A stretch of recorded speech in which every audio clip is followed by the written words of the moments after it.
live right now to Iowa. Des Moines School Board just came back from a meeting to discuss the future of the superintendent after his education license was revoked. He was investigated by ICE. We are now getting the latest updates right now. I'll clearly state that I do not know the answer, but we will get back to you with an answer if we can provide it. Jackie, we have not been able to get confirmation from immigration about his exact status as a citizen. Clearly, the State Board of Education has gotten this. So, and you mentioned it tonight about whether or not you have documentation that shows it. So is there any way to know definitively if he's a citizen or not, and how do we find that out? I cannot confirm how the Board of Educational Examiners made their decision. We have asked for the documentation that they used to make that decision. What we have received from the Department of Homeland Security was information stating that they had the basis to determine that Dr. Roberts was ineligible to work in our country. Do you need that, though, to make a decision on whether you're going to fire this guy? I mean, it seems like you would need that for legal reasons. It is very important for us to take a moment and make sure that we have the basis for any decision we made. So we have asked Dr. Roberts' attorney by tomorrow at noon to provide a set of documents, including the information to verify his citizenship status. What is the mood of the district, and how has this affected that mood? Yeah. You know, when we think about this as board members, we think about the kids. And, you know, he sparked a joy in our kids and an excitement in our kids. And I think it probably over time is probably heartbreaking if it turns out that his citizenship status is in question. Okay. So on the flip side, I do want to say one thing. We have total confidence in Matt Smith as our interim superintendent.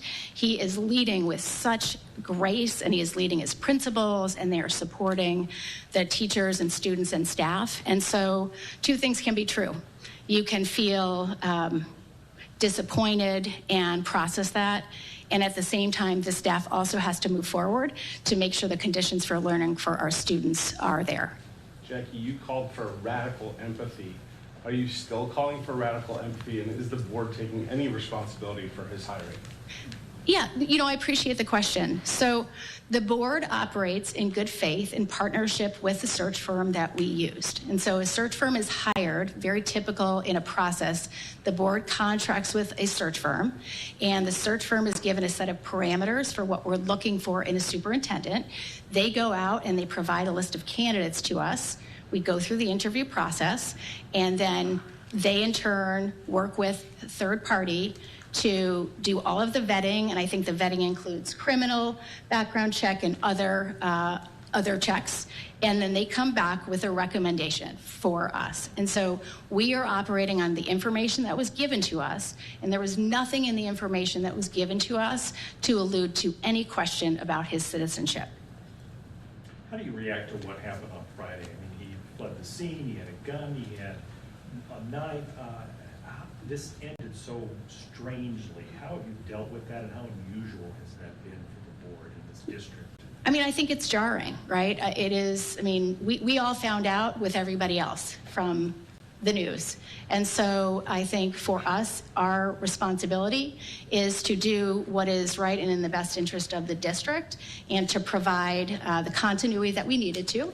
And so obviously one of the first things we did was when Dr. Roberts was detained and no longer able to lead the district because he was physically unable, was turning to Matt Smith and asking him to take over and lead as interim superintendent and move the district operations forward, because at that time we had over 35,000 students and staff in our buildings.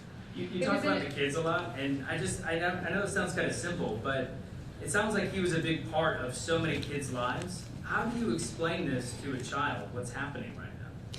Yeah, you know, one of the things I'm really proud of of Interim Superintendent Matt Smith, along with his team of advisors, is working with principals and teachers on how to talk to children about a very difficult situation. And so citizenship is a very complex issue. It requires multiple documents, and that is something that we are entrusting our staff along with the families to talk with their children about what citizenship means, and also to help people understand that two things can be true. It is possible that you may not be a citizen, but you are still a good human being.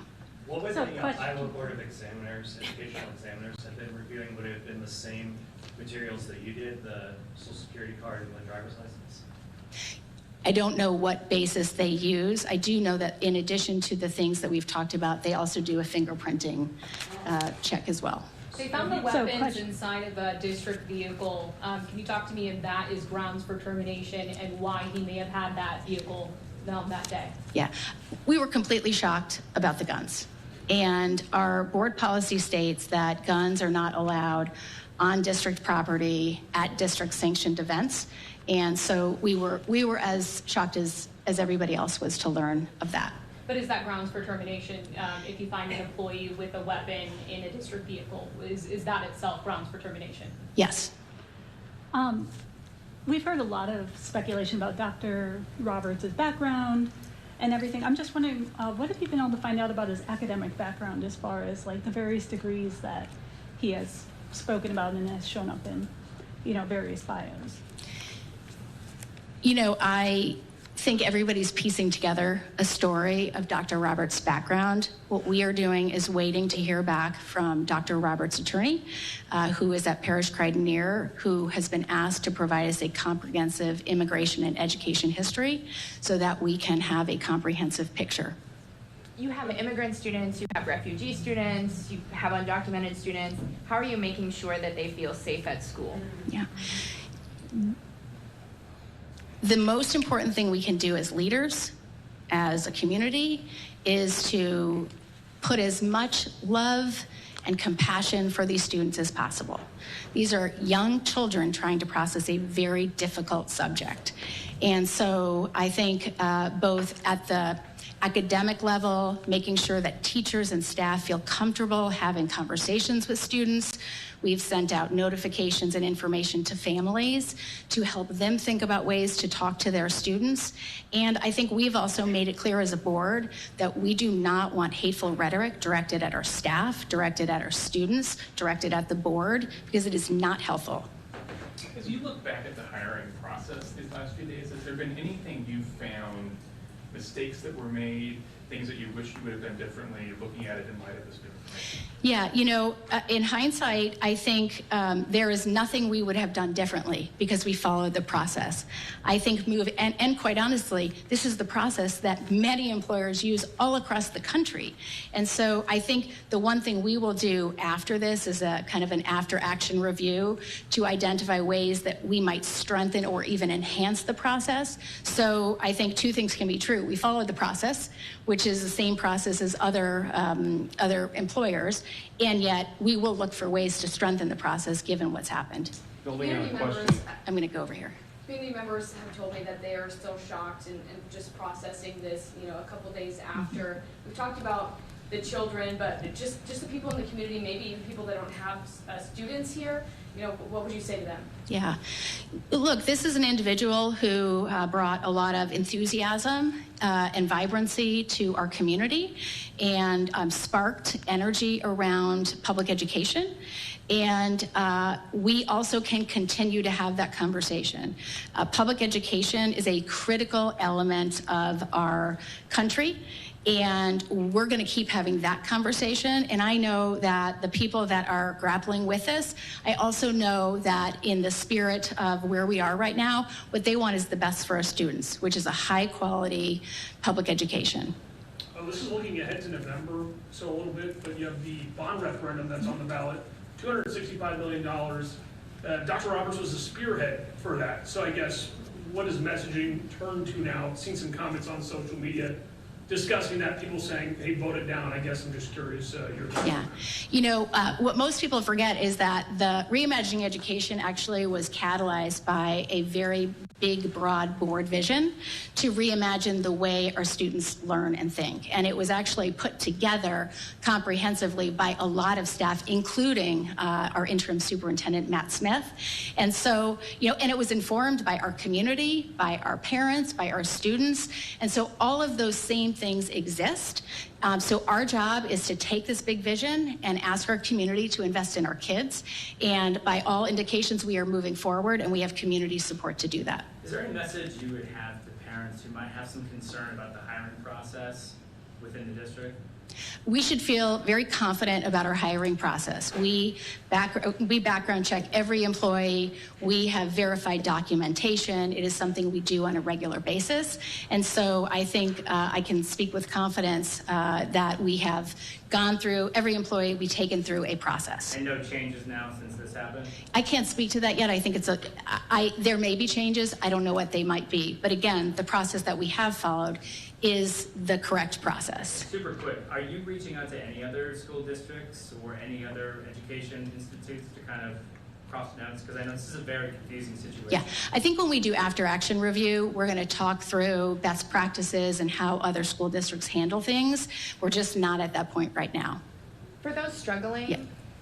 For those struggling, whether they be students or staff, what are you offering? Like counseling, what kind of things, structural supports are you offering? Yeah, I'd love to leave that specifically to our interim superintendent, but I do know we have provided resources. And so whether it's mental health counselors or it's trusted staff members that people can come and talk to. We can get you more details Yeah. on that, Courtney. Thank you. It's a great question. If having a firearm, as she just said, if having a firearm in your possession in the city vehicle is grounds for termination, why was he put on paid leave or unpaid leave instead of being terminated? Yeah, we are continuing to gather all of the facts, and that is something that will be factored into our decision to move through the process.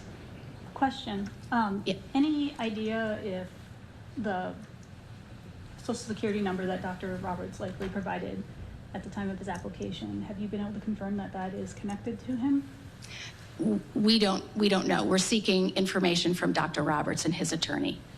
You mentioned that DHS provided a copy of his order of removal, and I wanted to ask, what information would you guys need to see for his contract to not be terminated at this point if there was a final order of removal that was provided? Can you repeat again from Department of Homeland Security? Yeah, like what kind of information are you asking for from his lawyers, given that DHS or DOJ has provided this final order? I think what we'd like to do is let the process play out, which is why we've asked Dr. Roberts by tomorrow at noon to provide a series of pieces of information that could refute the information that we're receiving. If we don't receive that information, then we will continue to move forward towards a different process. And what does that process look like? So it is a 279 contract, and I will have to ask Phil or others to answer, but at a high level, the board makes a decision to recommend termination, and then it opens up a process where the employee actually has the opportunity for 5 days, to appeal that decision, and then things continue from there. So it is a longer process, but that is, as an employee of the state, we are a public entity, and so it is not something that you just snap your fingers and do. So the process that we're moving forward to is consistent with how other administrators would be handled in this situation. Let's take time for just a couple more. Yeah, thank you. I've talked to a lot of people over the past few days, parents, community members, staff, who are really upset with how this happened. That, granted, you've said you didn't have notice of his order of removal until today, but everyone's asking the question, he's so visible, he's so prominent in the community, why did he get taken the way that he was taken? Why wasn't there contact to the rest of the district if they needed to come in and get him? Do you share those frustrations with ICE and DHS and how they handle this? Look, I think there's probably more professional ways that ICE could have handled this issue. And at the same time, we don't have the information that they do. We don't know why they chose to do it when they did. And so we have to respect that they had a process in place. I do think that, as an employer moving forward, one of the things that I think every employer should be asking themselves is the obligation of some federal entity to notify the employer when there's an actual issue that we should be made aware of. Can you just say what happens tomorrow? Are you going to meet again and vote, or do you know yet? No, so we have just requested that information, and from there we will assess that information, and then we will be meeting at some point tomorrow evening to discuss as a board what our next steps will be. Will that be an open meeting or a closed meeting? I think, we've been very careful to err on this side. Well, let me say it differently. We always will try to meet in open session if we are talking about information that is already in the public domain. If there are material elements that are solely for board information as it relates to Dr. Roberts or Dr. Roberts' attorney, we will at that point use that as a basis to go into closed session. Our goal is to be as transparent as possible because we have nothing to hide. And at the same time, I think we have to see what facts unfold, and we don't know that yet. Thanks, everybody. Great, thank you. If you have any follow-up, I think everybody seems to know how to find me without any problem. But if not, feel free to call me. All right, that was members of the board there talking, and you're really seeing just some of the red tape that goes on in state government as now they have given the Superintendent Roberts a day to come up with information that would refute the claims by ICE. Again, ICE launched this investigation and this enforcement operation on Roberts back on Friday. He is currently being held in the Woodbury County Jail. According to ICE, Roberts is originally from Guyana and received a final order of removal back in May of 2024. He also did not have work or authorization in the U.S. Additionally, he had a previous gun charge from back in 2020. So